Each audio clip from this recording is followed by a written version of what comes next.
Delighted to be having a follow-up chat. Always glad to be talking with artist, author Dan Brereton. Dan, thank you for joining. Thank you for chatting with me. Thanks for having me back again, Jason. It's always fun. Anytime, anytime. Always glad to talk with you and always interested in the work that you're doing. I wanted to talk about Sinister Path, but I also want to talk about the follow up to Sinister Path. Mm-hmm. So, Nocturnal Sinister Path was a graphic novel that we kickstarted in, I want to say 2016 and or 2015, around there. And then it came out around 2017 as a graphic novel. And we basically got it out through Kickstarter, and we also made an offering through Diamond, but not through a big publisher, kind of ourselves. Steve Morgan and I, big wow. And so we did okay. We didn't reach a ton of people like if we had been working through Dark Horse, or another company. Uh, and From that time forward, I was working on the follow up, and then I started to feel like maybe I had a trilogy. So if Sinister Path is part one, part two is Darkly, which I am now running a Kickstarter for. So Nice. Darkly is the second part of the trilogy, but that graphic novel is going to be presented in three parts. This way I can get it out to people much more quickly, even though I've been working on it for a long time. I mean, almost a decade. No, just about a decade. Yeah. From conception to thumbnails to um, pencils, and now finishing up, the finished pages with the inks and paint and things like that, and color. Um, so rather than wait a little longer, because it's making me crazy, and then waiting till I had it all finished, um, and keeping in mind this is all under my own steam, no one's paying me a page rate, so I'm doing it all when I can do it, along with my other paying work. um, but once I decided that I was going to launch part one this year, things started to fall in place better for me. Like, I started to focus more on it, I started to make more time in my schedule, and so I was able to very easily come up with not only the pages that I needed to finish. And this is keeping in mind that the whole story is already penciled. I'd already penciled it. I mean, we're talking 96 pages, but now it's over 100 because I keep adding to part one, and because I'm still in the process of making it. And it's just like when a director shoots the scenes for a film and they start to edit it, which is kind of how my thinking goes when I do a graphic novel. I write the scenes, and the scenes don't always end up in the same place. Sometimes I move them around. And so I tend to write in blocks and scenes, and then I assemble it from there. And then that way I can I feel like a more effective narrative that way. So I've got everything together, and then I start noticing, well, I think I need a little scene here. I think I need a scene here. I need a page here. So that first part has gotten to be a little longer than expected, and that's fine. It's all good. Everyone's going to be happy about that. I mean, if I could spend more time on it, I would, to make it even longer. But I think around 100 to 110 pages is a good um, length. So that launched in March, and we have about 10 days left, I want to say, on the Kickstarter. Although, even though the campaign ends in 10 days, people will be able to late back all the way into the summer, because I want to make sure that I get everybody who wants it. Also, tax time is not a great time to launch a Kickstarter. So, but winding back to the original question about Sinister Path, Sinister Path ended up coming out again last year through Dark Horse, because Dark Horse was publishing, collecting the Nocturnals work up to the Sinister Path in two oversized hardcover volumes, omnibus volumes. And then the plan was for them to do a trade paperback of Sinister Path. And then I asked them, I said, would you want to do it as a floppy miniseries first? And they said yes. So last year that came out for four issues. I added 8 new pages of story. I did 4 covers for it. There were 5 variant covers that were beautiful. And I was just really happy with the way everything worked out. And the trade paperback collection will be out this month on the 20, I want to say the 28th, 27th or 28th of April.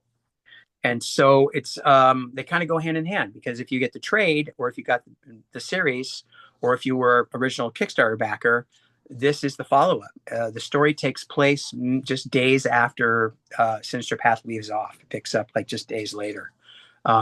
So I'm really excited about that, and I Uh, really want to get more books in people's hands this time. There's no guarantee that this book will be picked up or collected down the road by another publisher, even Dark Horse. There's just no guarantees. Now that Mike Richardson's left, things are kind of up in the air. Um, Not for everybody, but for some of us. And yeah, so this is the best way to do it. uh, what's it like to get to pick up the next threads of that story and to lead into new ground with these characters? Well, that's the thing is the this one was. I mean, I had a lot of fun doing the first one, but this one I was like, okay, I'm going to cut loose and I'm going to do more of a, because the other one was kind of like it was sort of gothic in a way, because it was about this sort of kind of corrupted family and their dark secrets coming to light, and the children of this the sort of the patriarch of the family was not a kind of mysterious, odd character who um, not a great guy, but we don't really get to know him because he's already dead by the, the time the story rolls around. In this one, we take some of the characters that we introduced in Sinister Path and the Nocturnals, and we move them into another realm that hinges on something that happens at the end of Sinister Path. And if you read it, you'll know there's an object that is discovered at the end of the story. We don't know what that is. Something, and that was being uh, guarded by a coven of vampires. And at the end of the Sinister Path, Doc sends Fire Lion out to investigate. And we don't know what that thing is, but we're going to find out plenty about it in Darkly.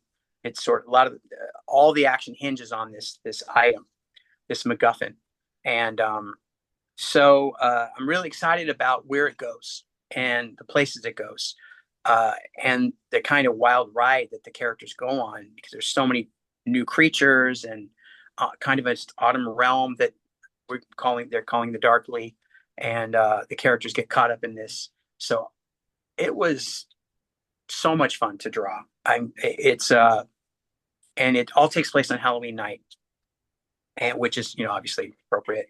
Um, but yeah, I'm just really excited for people to see it.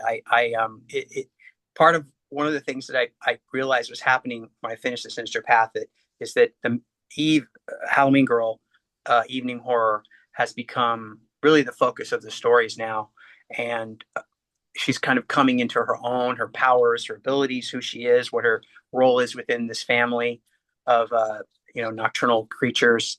And I want to delve more into that. I want to delve more into she's questioning more about who her mother is, where her mother is, what happened to her mother, things like that.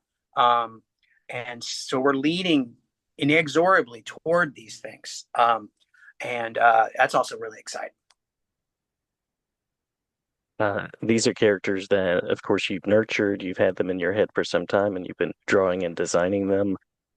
What's it like to keep exploring and finding sort of these new aspects of who they are? Well, that's the thing is I, you know, I always, when I came up with the title, I had the characters, and then I had the storyline, and then I had the dynamic, you know, and then I needed a name, and Nocturnals was the name. And I I knew that it could be taken as sort of the name of like a super group if people wanted to look at it that way. But the way I've always looked at it is this is the world that these night creatures live in, and it's really about their world and the inhabitants of it and the dynamics of it. This kind of imaginary place where when people like you and me, the normal people, are asleep, what's going on? And that's part of it's a big chunk of my childhood is the understanding that there's things going on out there that we don't know about. And what are those things? And what could they be? And that was a big part of why I wanted to do the story in the first place. So the idea of building this world this kind of nighttime world populated with all these different creatures, is way too much fun to call a job. You know, Yeah. it's just I think anyone who's had the opportunity to create their own um, comic book characters or whatever, you know, their IP or whatever, and really execute it and put it down on paper is very lucky, because not everybody gets to do that. Not everybody has the drive to do it or the interest even. Some people like to draw, but they don't really necessarily want to come up with stories and characters, and that's my one of my favorite things to do, you know. And so when I first started the Nocturnals, and I was thinking about the story back in, you know, the early '90s, I had to cut a lot of stuff out. I had to cut a lot of characters out.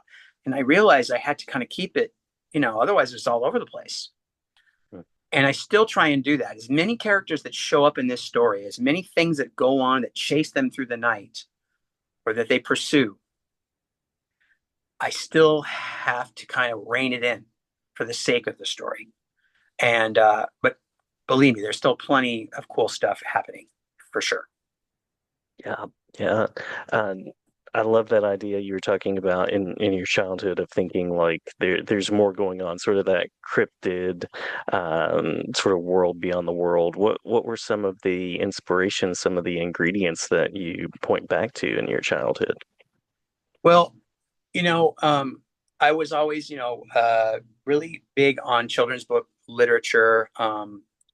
I love to read from a really early age. Love to go to the library and check out books and just kind of, you know, just uh, immerse myself, especially in illustrated books, pretty Mm-hmm. early on.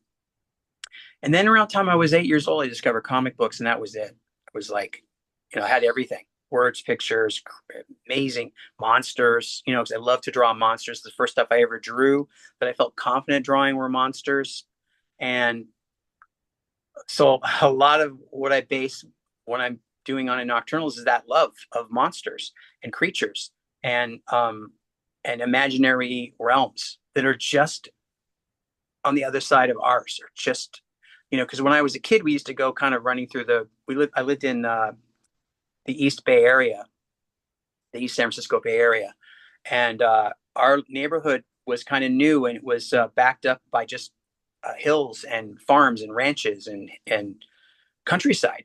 And so we kind of had the run of the country. We just kind of would go up into the hills. We'd go explore, and we didn't always know what was the other side of a range of hills. So sometimes we'd go over and we'd find like some hidden little gulch with trees, and it was kind of gloomy and shadowy, and there'd be creatures. We'd come home with newts and salamanders and snakes and lizards and all kinds of stuff. And that was kind of the childhood that I had, was just sort of adventuring, a lot of reading, a lot of comics, and a lot of that stuff goes into Nocturnals. A lot of it goes into who Halloween Girl is. You know, my love of Halloween, and just being so excited about that holiday every year, because there's nothing like it.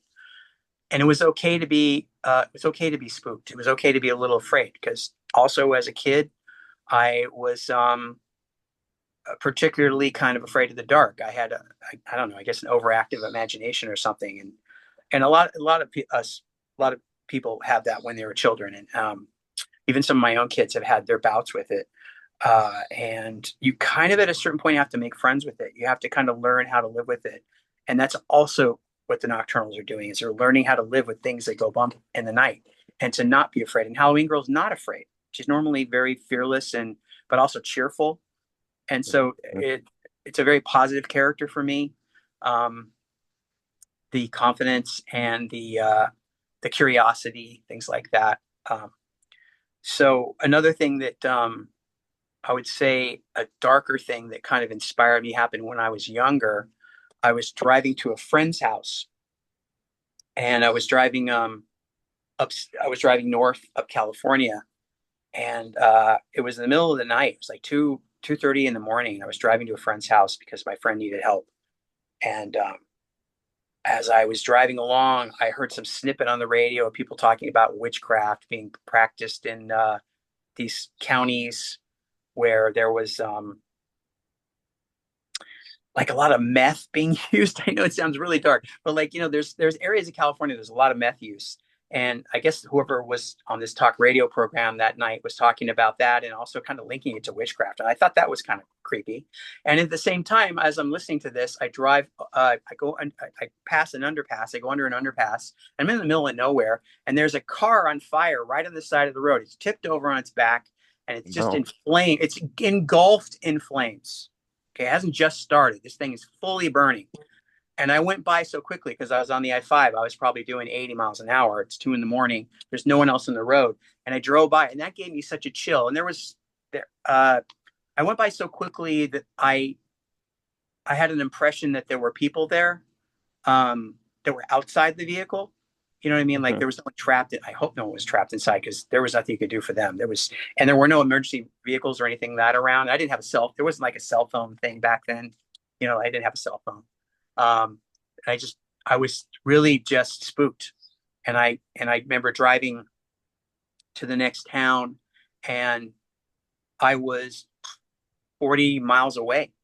And it really shook me up. And I went inside, and I went into the mini mart that was still open. And I told them, I said, there was this car on fire down the road. And I don't remember the name of the overpass, or because there wasn't even an exit. But whatever the point is that really spooked me, and it made me realize there's all these things going on at night. What are these people doing out there? Why is this car on fire? There weren't two cars. It was just one. And the idea of witchcraft and just dark things going on at night. And that really kind of screwed up my imagination, and things like that have happened in my lifetime also kind of prefigure into these stories. I'll tell you one last one. When I was a kid, I've told this story lots of times. When I was a kid, we grew up, like I said, in this kind of what would have been a rural area with neighborhoods going into it. And there was a freeway that ran by our neighborhood, but there was no way to get on the freeway unless you went to the next town down or the next town back. It was not close by. It was like a country road, like uh, and you took that and you went to the nearest town and you could get on the freeway. Well, a lot of times when the kids were playing, I lived in a cul-de-sac, so I'd be outside the cul-de-sac on like a more of a main street with my friends, and people would stop their cars and ask children, how do we get to the freeway? And we would say, oh, well, you just go all the way down this way or that. And they go, wait, can one of you just come with us and show us, and then we'll bring you back? And we were like, what? No, it's okay. Don't, it's fine. And we just like, no, we backed off, went into our cul-de-sac, and they drove away. Uh, This happened so many times. It was almost like, I look back on it now, it almost seems like a script. I mean, I know there were people that would get confused and not know how to get out of there, but how'd they get in there in the first place? You know what I'm hmm saying? hmm The whole thing was cringe. It was a little off. It was off, and we knew as children it was off. But I also know there's kids out there in the world that are trusting, a little too trusting, and may have gotten in a car, and that freaks me out too. The idea that there were people like that out there and still are out there, which is why I'm protective of my children, very much so. And those are all the kind of things that make you realize. And then the Zodiac was around that time. I mean, you know, uh, there's a dark side to every place, including the Golden State, and obviously. So these are the kinds of things that you think about, and it's rather than trying to tell stories where it's humans doing horrible, monstrous things, which is almost too much. It's kind of what we want. It's what I want to kind of escape from with this story. I don't want to tell hmm stories about the Manson family. I mean, there are gangsters and stuff like that in the story, but if the Nocturnals are going to go and have gunfights, I also don't want them killing a bunch of people. Do you know what I mean? It's just Yeah. it's not the story I want to tell. It's not. I don't want to go that dark with it. I want to have a little more fun with it, not be quite as serious. Even though there's a lot of noir and there's a lot of horror and monsters and crime fiction, things like that, I'm not trying to go too much over to the dark side, um, especially when you have a young girl as your protagonist. So Right. that kind of keeps it grounded, you know. Yeah. Yeah. What a powerful thing to have a canvas like this for the graphic novel to, take some of these experiences and some of these thoughts and wonderings and to put them out there and kind of escape from them, but also explore them in a way that builds story. So kudos to you for using art that way. Yeah, I think it gives you a safe distance from things, you know. Mhm. And again, I'm not trying to be really super serious with the stuff I'm doing. I'm trying to create escapist, entertainment, or at least that's what it is. Really, my head is in this world with these characters when I'm writing. I don't have some agenda. I'm just like, the ideas come. What's going to happen next? Where are they going to go? You know, where are these? Like, some characters aren't even in the Darkly. We don't have all the Nocturnals. Some of the characters are off doing other things. It's not like a big team book where you have all these little, they're over here doing this, and I've done that before. But this time I wanted to kind of focus on the core. So it's Eve, Gunwitch, Doc, and Polychrome are the main characters, and then the Nyx Hemlock, who was introduced in the last story in Sinister Path. She's in the story with her son Ajax, aka Jammy Bottoms, which you've read the story, you know what I'm talking about. If not, it just sounds like gibberish. But pick it up. Pick up the trade paperback when it comes out. You'll get caught up. The Kickstarter that's out right now has a digital version of Sinister Path that you can add on, so you can read that. And along with other digital versions of past Nocturnals, you can also pick up the omnibus editions. There's two of them, big hardcovers. They're very inexpensive.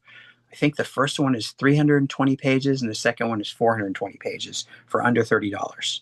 And you can get those and get all caught up in a big oversized volume, so that when you get into Sinister Path and Darkly, you're all caught up. So, oh, and one thing I wanted to also mention is last year was what I call the 31st Halloween anniversary of Nocturnals.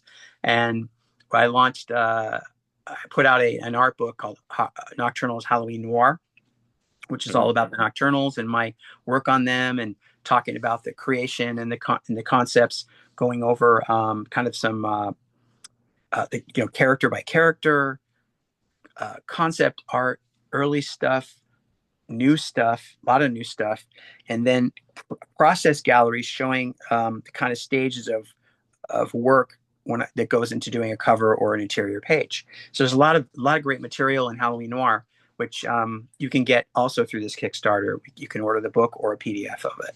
So definitely you can get caught up easily if you're new to the Cool. whole thing.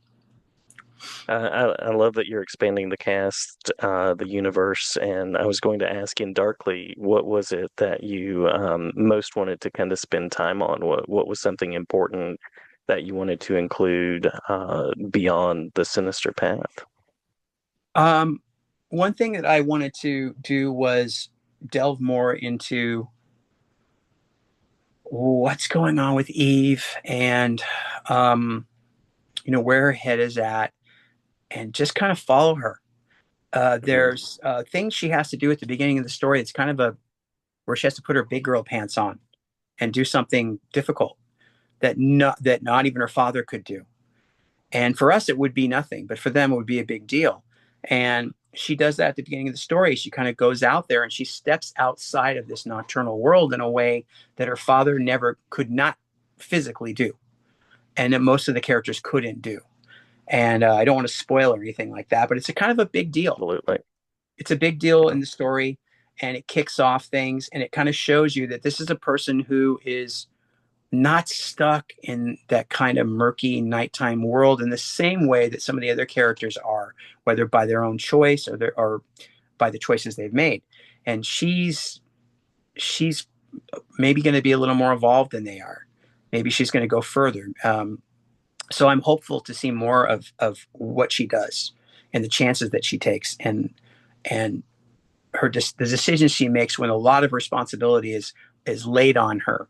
And that's kind of, that's very coming of age. It's very, very kind of normal for all of us to come to a point in our childhood where either where it's just thrust upon us, or we have to make the decision for ourselves. And children don't always want that thrust upon them. Some kids want to stay kids, and some kids can't wait to be treated like adults. And she probably leans toward the former. I think she likes being a kid, doesn't necessarily want to be saddled with more responsibility, which is why she lives her life in this kind of Halloween fantasy, to sort of stave off some of the harsher realities of their lifestyle. But she's going to be confronted in this story It's almost like, in some ways, it kind of reminds me a little of Christmas Carol, where Scrooge is visited by these ghosts during the night, and by the end of it, he comes to a kind of revelation. I'm not saying this is that story, but it's similar in that she does have to kind of face these hurdles, um, where she'll have to make a decision by the end. And that gets me excited because like watching that character arc happen is really cool. Yeah, yeah. You mentioned that you had a good bit of work done in penciling as far as the third volume without any spoilers. How solidified is that at this point, and what's that process looking like for you? So I'm just gonna just Ah, look at that. I was gonna pull up a stack of pencil pages, but no, I have a stack of pencil pages, but I also have a stack of finished pages. And Mm, for what I like to do, what I've been doing the last decade or so is when I am working on something, I like to have everything penciled first. It used to be when I was on a kind of a monthly quota thing with, say, DC, I would turn in a certain amount of work in order to get paid. So it'd be usually about 12 pages. But like here's a stack of pages of painted pages beautiful, for volume one, beautiful. that took a while to do, but as I started working on it, it went faster. And also, I decided to try something a little different. So if you look at this page, for instance, if we get down here, you can see, I know it's a little warped, but you can see there's an ink line there. It's Hmm. Hmm. it's a combination of ink and paint. Whereas if you look at like this church, it's pretty much a painting, right? Yeah. But then Wow. there's a graphic holding line in the figure, and that was another way for me to sort of get the work done a little with a little more rapidity, and give it a more of a graphic feel. Which, to be honest, I was really nervous about because I thought maybe the readers or people who have been following my work for a long time would be like, this looks too different. But I kind of showed it to a lot of people, and I got really good feedback on it. So I'm not really worried about it. So I'm also going to preview. Well, you can see it on the Kickstarter, but this is the painting for the cover. Like, Probably yeah. can't see it ridiculously well, but this is, I still work traditionally, always will. But this one is watercolor and gouache. Love the palette that you use too. That's just, it's an invitation to that world. I love that. Well, I like hearing that. Yeah, A lot of this stuff absolutely. is done in a feedback is really important, because so much of this stuff is done in a vacuum. It's like you don't necessarily have people to bounce things off of. So I'm always kind of wondering, like, how is this going to go over? What are people going to think of it?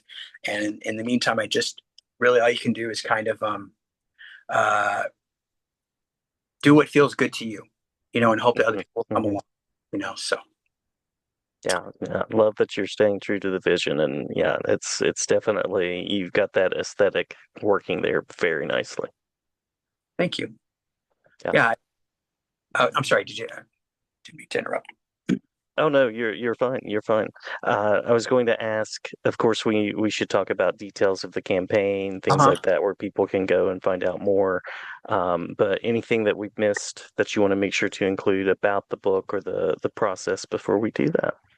Oh, so yeah, so like I said, the graphic novel is going to be released in three different volumes. Uh, it's an oversized 8 by 12 inch hardcover. I really basically wanted to do something that was as cool as I could think to make it. You know, I mean, I could have just done it as a comic book, and that would be fine. But when you're doing a Kickstarter, you have that ability to kind of push it a little bit more. So why not? Hmm. Um, and when it's all done, there'll be three nice oversized volumes. When somewhere down the road this stuff does get collected or reprinted or whatever, it might not be in that oversized. There's a very good chance it wouldn't be. So I want to put my best foot forward and make this the deluxe artist edition. Uh, Hmm. Hmm. and when all three are finished, in the third campaign, I'll probably introduce a opportunity to get a slipcase, so you can put them all into a slipcase. But there's no point doing the slipcase now when there's only one volume.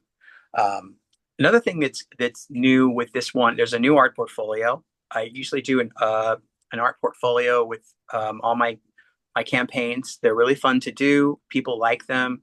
Um, they're signed and numbered. There's usually around 300 of them, and a lot of times it's artwork that people haven't seen before, which is fun. Sometimes it's brand new artwork that I do just for the portfolio.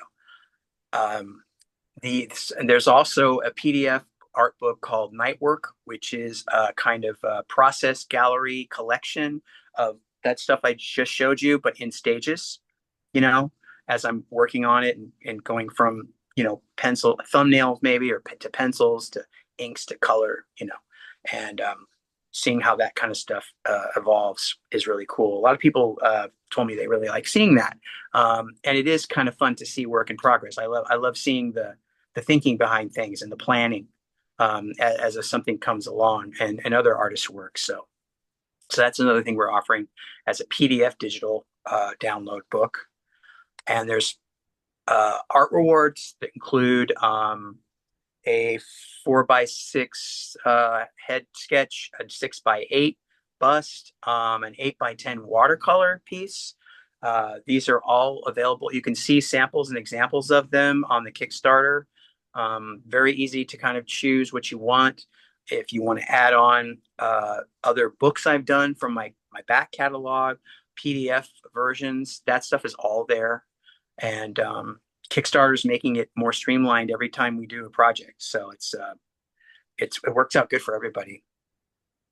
Cool, cool. And you also have the creative freedom, as you were talking about, to go in to add to a scene, to kind of add the director's cut, so to speak. So you get to decide on the addition of the book Right, and spend time on the pages in the way that you want.